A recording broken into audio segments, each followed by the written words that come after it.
Hello folks, welcome back to the channel. In case if you have a Classic 350 or if you are planning to buy a Classic 350, this video is for you. In this video, I will be showing you all the accessories which I have fitted on this Royal Enfield Classic 350 Reborn. This is a 2023 model year bike. I bought this bike last year and there were no accessories on it whatsoever.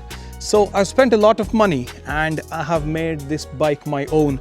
I have added every piece of kit what I wanted to add in the past 6 months, and right now it is good for the road. It is well set up for touring and it is well set up for the summer adventures which are on the way.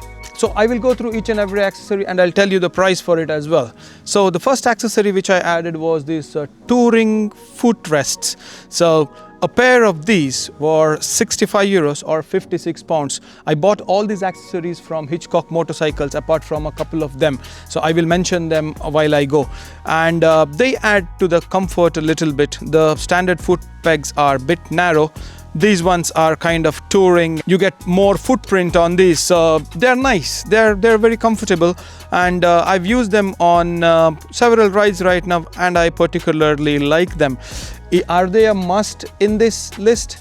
No, you can do with the standard footrest. I just bought them just to try them out and I like them. So the next accessory which I would like to mention is the heel toe shifter which I have over here. So this heel toe shifter makes your life super easy. If you're wearing big boots, it becomes pretty difficult for you to put your toe underneath and pick up the bike into the gear. Especially with the touring boot which I have, which is waterproof, it is kind of impossible for me to get my feet underneath. When you have the bigger footrest like this touring footrest over here, it becomes still harder. So this goes like this. So this is how you operate it. So just place your leg back and forth and it is that easy. You would wonder you will get used to it or not, but trust me on this one, you will enjoy this feature and I believe this is a must in all these classic Royal Enfield bikes. I would highly recommend you this heel toe shifter from Hitchcocks Motorcycles. And the next accessory are these beautiful stadium mirrors. There are few things which are absolutely fantastic about these mirrors. First thing is the build quality. They are so well made. I had them on my other Interceptor bike as well, Royal Enfield Interceptor 650, and I absolutely love them. The best thing about these mirrors is that when you are storing your motorbike away, you can just fold them inside like this. It is that simple. So, and they are very flexible. If you want to put them downward like this, you can do that as well. And as you can see, it pretty much locks in place once you move it. You would wonder if that moves or not. It doesn't. No, it doesn't vibrate, it doesn't move. It does just sit in the place where you move it, which is amazing. Very high quality mirrors. I paid 80 euros, 64 pounds for both the mirrors. For these mirrors to fit on your bike, you have to buy this part which is not standard on the Classic 350. I would highly recommend these stadium mirrors to any of the modern classic motorcycles. They add that extra touch of that classic beauty to any motorcycle to that matter. While we are here, I will show you the blanking screws which I bought from Hitchcock Motorcycles as well. They finished the bike off well because the original stock mirrors sit over here. They have been removed now, hence the hole will be exposed. So these blanking screws help a lot to finish the look of the bike. And the next accessory is this adjustable clutch and adjustable brake lever. I bought them off eBay. They were around 20 euros. They are black in color as well. They add to the beauty of the bike, and for the money they are very well made. I do recommend them, and they are adjustable as well, so which is fantastic. We are in the front over here. I would like to mention the stock headlight of the Classic 350 is one of the best out there, but I wanted to add a little bit of more brightness and visibility in the night, so I changed to Osram LED headlight bulb. And Osram is a very well-known company and they make very good headlight bulbs, and this headlight bulb has added to the night visibility because I ride these motorcycles a lot to and from work, and yeah, I would highly recommend you to change it. And talking about the illumination, here these are the pilot lights, and they are one of the beauties of this Classic 350. These lights are Osram as well, and they finished the look. I'll switch on the bike there and I will show you how does that look now. So this is how they look. When you switch on the bike, they come on first, and then when your headlight comes on, if I had left them as halogen, they wouldn't have finished the look as much. And the next item which I added were these LED fog lights from Temu. They are awesome. They are so bright, and the best thing about them is the cutoff is so good that it doesn't blind the oncoming traffic. I'm not sure how much I paid for them. I need to check the app. They came with the full fitting, and they are switched. So they come on only when the engine is on. And here is the switch with which you can turn them on and off. They are excellent for the price. So I have connected these LED headlights via the splitter which is inside this headlight housing. I bought the splitter from Hitchcocks Motorcycles. There is a connection already which is a blank connection inside the headlight housing. So when you add the splitter to that connection, you can add 2 accessories onto that splitter. So one connection I have given it to the LED fog lights, and the second connection has been added to the sat nav which is from a motor tablet. All in all, I would highly recommend you to look into these fog lights. They are from Temu, well worth the money. They have been out in all the weather and they have not failed. And I have added all these accessories to the crash guard that is from Royal Enfield as well. If the bike falls on its side, this crash guard might protect the bike up to an extent. This crash guard was £65 on Hitchcock's website. The accessory over here is this sump guard. You can see how much crud is stuck there. If the sump guard wasn't there, all that crud would be on the engine. This prevents few rocks and everything from hitting the engine as well when you are going at high speeds on these country roads over here. So my engine is pretty clean now, and this is not expensive at all. It was only £65, around 80 euros for it, and I believe it is well worth the money.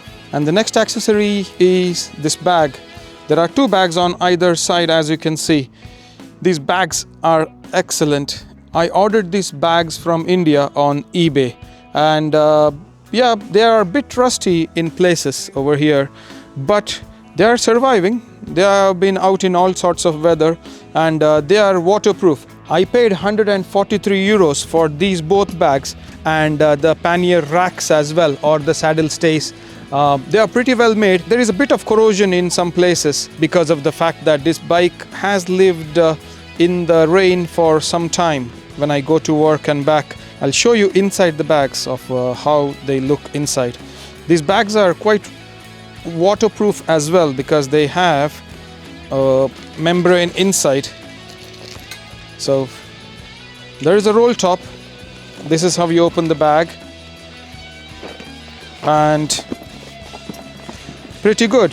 They have discolored a lot because this bike has been sitting outside in the sun and in the rain, but they still look all right. So all you have to do is just roll it like this, and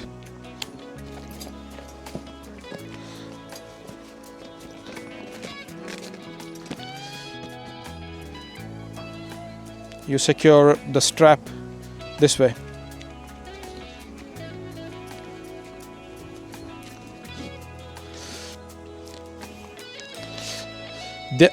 They are not very high quality, but for the price what I paid, 143 euros with the saddle stays, they are all right.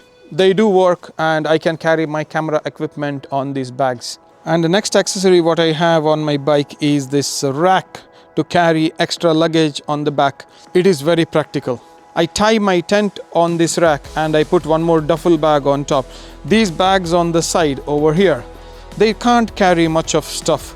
So when I'm going camping, this rack is going to be very handy. This rack is quite strong and sturdy. I bought it from Hitchcocks Motorcycles as well. It was around £57, so around 65 euros. But it's well worth the money. As you can see, it is very well made. The welds are pretty good, and it has got a RE logo over here as well, which is a pretty good touch. And as you can see, it is holding on very well. There is no corrosion on it. I highly recommend this rack in case if you want to carry any extra luggage, and it looks all right. It finishes the look on the back of the bike, I must say. So folks, in case if you're wondering if I had made any performance modifications on this bike, yes, I had done 2 modifications. That was the DNA air filter with the intake manifold, which was supplied by DNA as well. So this one over here, this was installed on the bike, but I've taken out the air filter as well as that plate. The reason being, it was way too noisy for my taste. I use this bike for motor vlogging and I like the quiet and peace at times. And this bike is not very fast, and by adding all these modifications, it is not gonna get any faster than what it is.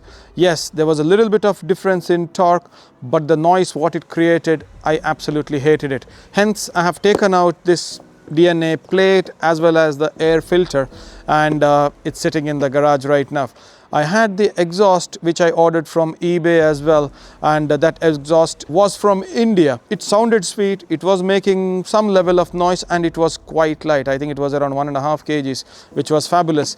But again, the noise level was a bit high, so I have taken it out. Whenever I feel like installing it at some stage, it just takes 2 minutes to install the exhaust on this bike, and I'm going to install it back once again. So folks, I had ordered a 16-tooth front sprocket for this bike. It was delivered to me along with all the accessories which I ordered from Hitchcocks Motorcycles, but I did not get around installing it. I might install that soon and I'll make a video.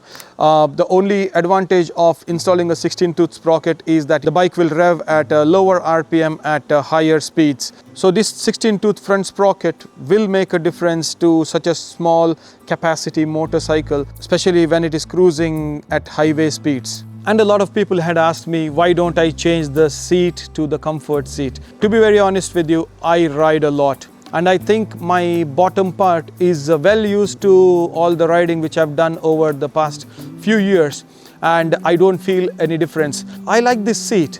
It is not very bad, and on such a small displacement motorcycle, you won't be cruising for more than 2 hours in a stretch anyways. So yeah, like, I don't see the importance of changing the seat as of now, but just to try it out, I might order a seat at some stage, especially like the one, the touring seat with the ribbed stitching on it. I really like the look of it, so I might order that in the future, and I might try it out, and I will give you my thoughts on it. So folks, in case if you're not subscribed to the channel, please do subscribe. It helps me to stay motivated and to produce more content like this.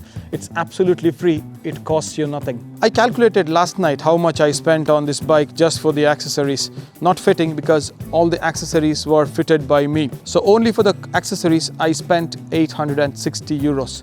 So everything on this bike. Mind you, on my BMW, only 1 or 2 accessories might cost you 860 euros. I would like to mention that this bike is so cheap to own and so cheap to run, and the accessories are cheap as chips. I had ordered the windshield for this bike as well. It's there in the garage. I had installed it, but I removed it after a while, after a few rides. The only reason being, it was diverting the air straight away into my helmet, and especially when I'm motovlogging, I don't like the noise. So hence I removed it. Without the windshield, it gives you a much more streamlined, clean air. So absolutely no turbulence, and I like that. Hence I don't have any windshield on this one. That windshield might go on a sale very soon. So folks, all in all, I spent 860 euros for all these accessories which I added on this bike. And if you ask me, is that worth it? I would say yes, absolutely. There were a couple of accessories which I did not like the windshield, the DNA air filter, and the exhaust, which I did not like. Hence I uninstalled them, considering that those accessories were so cheap. So I hope you enjoyed this video. In case if you liked it, please do not forget to hit the like button.